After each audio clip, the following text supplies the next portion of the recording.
John Croy, Cranston, Jack, Braun, Captain Flint, Brain Trust, Earl Sanderson, Silver Helix, Chop Chop, Young Troll, Stopwatch, Will-O-Wisp, Turtle, and Xavier Desmond. Hello, welcome to Card Table.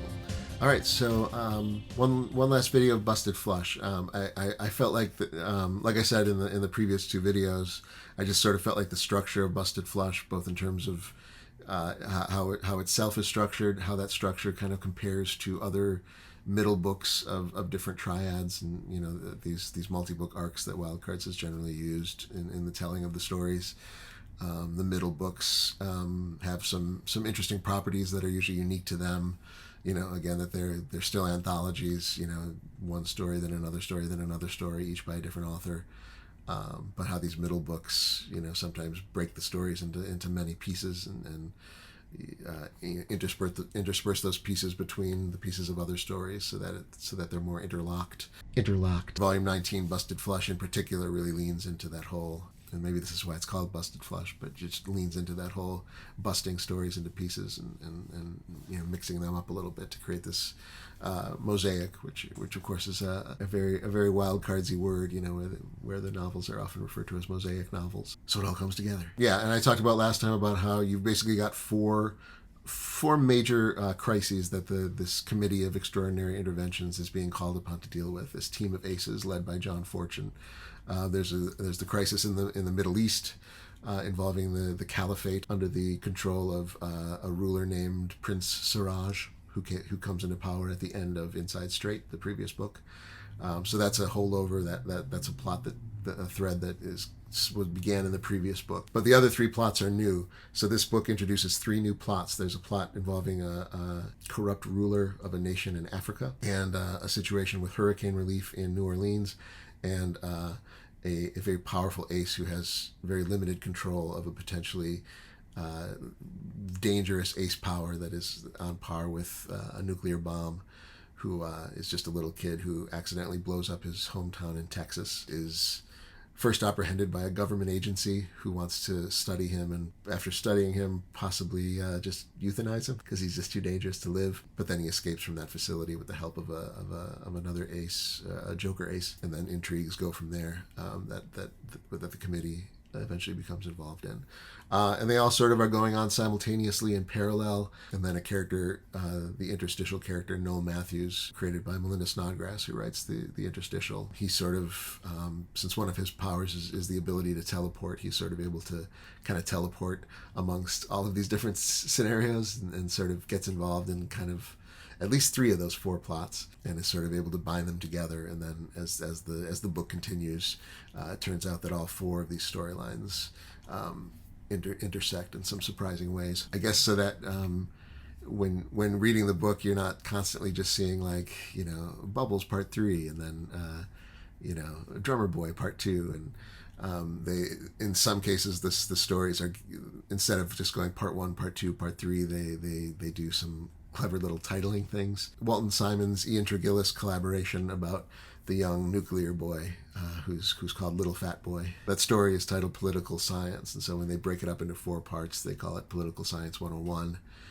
Political Science 201, Political Science 301, Political Science 401. A nice clever touch. Strikes me as, I'm guessing that was a Tregillis touch, but I could be wrong. Bubbles' story is divided into three parts that are titled Shoulda, Coulda, and Woulda.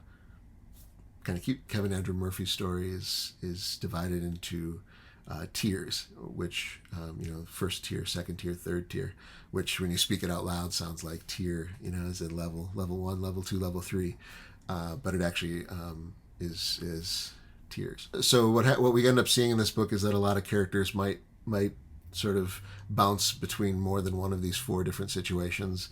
Bubbles, for example, is involved in the disaster relief in New Orleans, where she meets a character called Hoodoo Mama, who's this character who can raise the dead and turn them into sort of mindless zombies that are under her telepathic control. And there ends up being a romance that begins between Bubbles and Hoodoo Mama. Joey is the character's real name, Joey Hebert, and Bubbles is Michelle Pond. So it's Joey and Michelle who start a romance in this book that actually is a pretty consistent I want to say that even in the current books, Joey and Michelle are still a thing, if I'm remembering right, or possibly not. It's a tumultuous kind of soap opera-ish thing, but Bubbles also gets involved in the political science story with Little Fat Boy, who is taken to this government facility where they're going to kill him, but he's rescued by the character Niobe, who's this sort of very sort of sweet Joker ace character created by Ian Tregillis, whose ability to create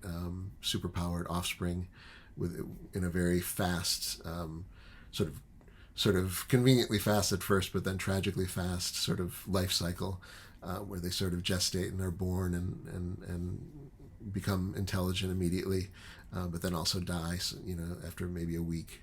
And so Niobe finds herself sort of constantly giving birth to children that she immediately forms attachments to, and then has to watch them die after a week. But she sort of rescues Drake, aka Little Fat Boy, and the two of them go on the run, and at one point get some help from Bubbles. And then the material with Siraj, there's a team that goes to the Middle East. Drummer Boy is on that team, so Stephen Lee, writing under the alias of S.L. Farrell, writes about Drummer Boy, aka I guess more often they just call him DB or Michael. But Michael finds himself in the Middle East with Rusty, Rust Belt, and some of the other committee aces dealing with that situation. In Africa, it's a fictional country in Africa called the People's Paradise, which is led by a husband and wife called the Mashambos. But they, in and of themselves, could probably be pretty easily dealt with, except for the fact that they have this ace working for them named Tom Weathers, who, when he's first brought up in Busted Flesh, I remember very distinctly being struck by this, because when Tom Weathers is first mentioned in Busted Flesh, before we ever see him, they just talk about how he's this enforcer working for this somewhat dubious ruler in Africa, this Nshambo, and they say that Tom Weathers is the most powerful ace in the world, or potentially the most powerful ace in the world. And I remember thinking, wait, if he's the most powerful ace in the world, why is he just coming out of nowhere? They're just introducing him from out of the blue. And I thought, hey, Wildcards writers, that's sloppy. That seems a little sloppy. And I should have trusted them because, and maybe I should have guessed where they were going, because Tom Weathers turns out to be, spoilers, Tom Weathers turns out to be the Radical, which is the character that Mark Meadows, in the very first Wildcards book, Mark Meadows took an acid tablet and transformed into a completely different persona called the Radical. And then after that, when he tried to take a hit of acid again to become the Radical again, it didn't work. And that began his quest over the next years to try and find the Radical. And instead he found these kind of other personae that he could summon with these different powders, but he never found the Radical again. But now it's the year 2008. It's volume 19 of Wildcards, and the Radical is there. He's incredibly powerful.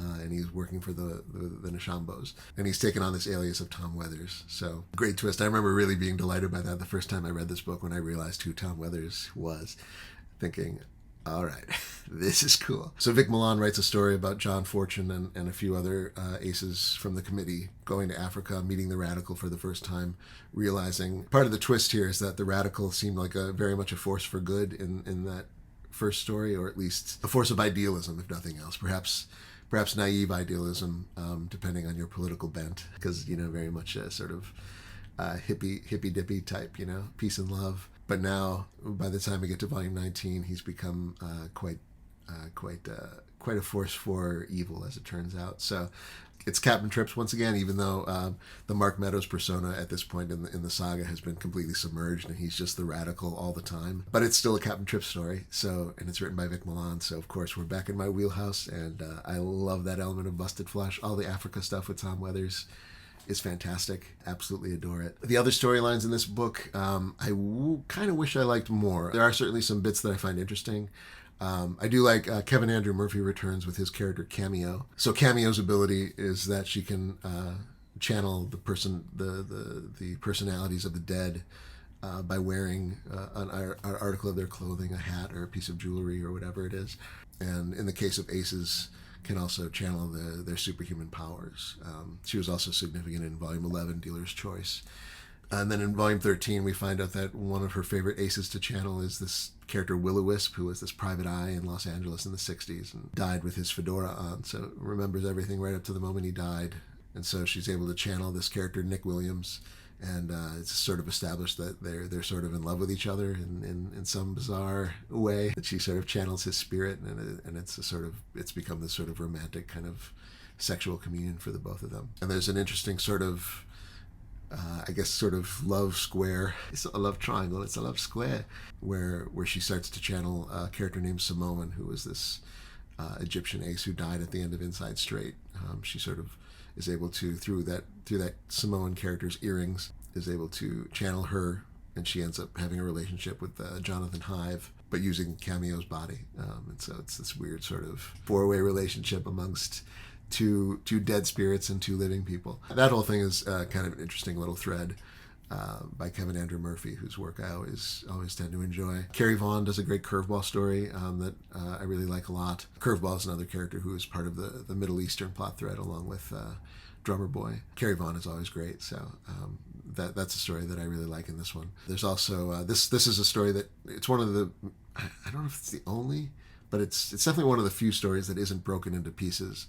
It's just one story, one unbroken story by John Joseph Miller about Carnifex. It connects back to volume 17, where Carnifex was one of the main characters and developed a romantic relationship with the Midnight Angel. Now we get to volume 19, which is set about 5 years later, and that relationship has ended. But the two of them are both still working for the same government agency, this agency called SCARE, Special Committee of Ace Resources and Endeavors. So he still has to work with his ex, which anyone who's done that knows it's no fun. But then there's this notion that maybe the two of them still have a shot in this crazy world. But that story's great because so where Carnifex and the Midnight Angel and a few other new characters that I believe are introduced in this book, agents of Scare, have to track down these superhuman criminals who have escaped from this government installation that was holding them. And it's a nice there's some nice callbacks in that one. Some characters who had in some cases maybe they were just name checked in earlier books, or maybe just had really brief cameos and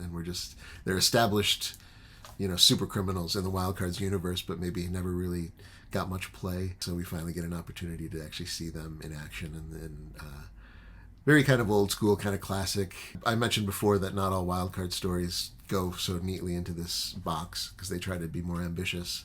But sometimes when it's a series that's all about superhuman characters, sometimes you just get the superheroes fight the supervillains, and sometimes it's as simple as that. John Joseph Miller, I think, has always been good at that kind of sort of two-fisted tales, kind of going back to Yeoman in the very first book. But yeah, Carnifex just sort of tracking down superhuman criminals and kind of giving them a beat down and taking them back to jail. Sometimes that can be very nice, very satisfying, very cathartic. And because it's Wildcards with this long continuity, there's a sense of history with these characters, so you can actually there are these nice character moments that allude to earlier moments from earlier books. That work really nicely together. There's a nice, and Carrie Vaughn has a nice scene like that too, where when Scare and the committee end up on opposing sides, where at this point the committee is headed by John Fortune, Carnifex is the head of Scare. And so Carnifex and John Fortune actually have quite a bit of history together because of the events of Death Draws 5 in volume 17, Death Draws 5, where the two characters met and shared quite a bit of screen time and had a little adventure together, and the Midnight Angel was involved in that too. So now John Fortune is 21 years old and the head of this UN organization. Where the last they met, he was just this kind of naive, sheltered 16-year-old. So to see this new confrontation between, it's real brief, but Vaughn knows the Wildcard history and just is able to just in a few lines kind of create that nice sense of there being a sense of continuity in history, where these two characters are meeting not for the first time, but in an entirely different context from when they last interacted. And those kind of moments, those are the kind of things that make it enjoyable to follow a long-running longitudinal series like this. So for me with this book, the first time I read it, I remember being, and maybe this is on me, I don't know, maybe I wasn't reading carefully enough, but yeah, the first time I read this one, I found it really kind of jumpy, like, there's these 4 different crises and side plots on top of that, and which characters am I supposed to be paying attention to, and what are the important bits in here, and because it just seemed like so much to have these 4 different plots, 3 of which are brand new as of this book, even though this is, again, ostensibly the second book of the arc, to introduce so much new stuff in the second book. It's a lot to take in. When I read it a second time, I found myself going, "Oh, this isn't so complicated." And I keep coming. I hit this theme a lot of like wild card books. All of them tend to get better on a reread. The ones that you really like the first time, you like even better the second time. But then ones where you maybe are a little lukewarm the first time, you read them again and you're like, "Oh, okay, now I get it." Because there's just so much. Sometimes it's just that they're so dense with incident that they can be hard to kind of pick apart on first read. So yeah, I think this one, it benefits from a second read. But I think, on first read, I remember the ones that I liked the best were John Joseph Miller's Carnifex story, Kerry Vaughan's Curveball stuff, and Vic Milan's stuff with The Radical, who is now called Tom Weathers. The book, and the book does resolve pretty satisfyingly. It manages to bring a lot of stuff to a close, where by the end of it, a lot of the Middle Eastern stuff that started in the previous book is essentially pretty much resolved. Like the whole the hostilities between the United States and the Prince Siraj's caliphate. They draw up a treaty and everything is essentially resolved. And in New Orleans, the hurricanes pass. All the material involving Drake, aka Little Fat Boy, and Niobe, that stuff is brought to a cathartic endpoint. It's a saga, so things don't necessarily completely end, but they're brought to satisfying resolutions, such that by the end of this book, the big standout threat, or the big standout thread, is this sort of looming danger of Tom Weathers, aka the Radical. When we get to the end of that book, he's still very much at large and threatening to become even more dangerous than he is already. So that kind of nicely tees up the narrative for the conclusion, which is the following book, Suicide Kings, in which the Radical is really, he's the big bad that needs to be defeated, and a lot of that whole book is essentially focused on the Radical in Africa. So that's Busted Flush. Second book in the Committee Triad. It's dense. There's a lot of new characters in this one, a lot of new settings and situations and set pieces and plot threads. A lot of new things to introduce. I think it benefits from reading it carefully rather than trying to breeze through it, because there's just so much going on. And I think it does a good job of tying everything together at the end and giving you a nice sense of resolution while still leaving enough open so that you're really teed up for the next book in the saga. I think it does that really well, but sort of only if you're really paying attention and really tracking all these new characters. And if you do that, then I think the place that they bring those characters at the end is actually very shrewdly and nicely done, just in terms of the logistics of it, and everything is tied together nice and satisfyingly at the end. And it could be all on me. Maybe I'm just maybe there's just only so much my old mind can take in a single book. This one, it seemed like a lot, though. It seemed very ambitious and trying to throw a lot of things into what's ostensibly the second book of a cycle. It feels more like the first book of a cycle in a way. I don't enjoy it as much as I did Inside Straight. I think it's a little bit of a come down from Inside Straight for me personally. But there's still some solid things, and like I say, it does get you nice and jazzed to read Suicide Kings, where it all kind of concludes. And that's what we'll look at in the next video. So see you then. So my honey and me go to a counselor to try and give our love back some sparks. He said, we'll get your love growing, but before we get going, may I highly recommend Cod Shocks? I like to go out dancing. My baby loves a bunch of authors. Lately we've had some friction, 'cause my baby's hooked on shared world fiction.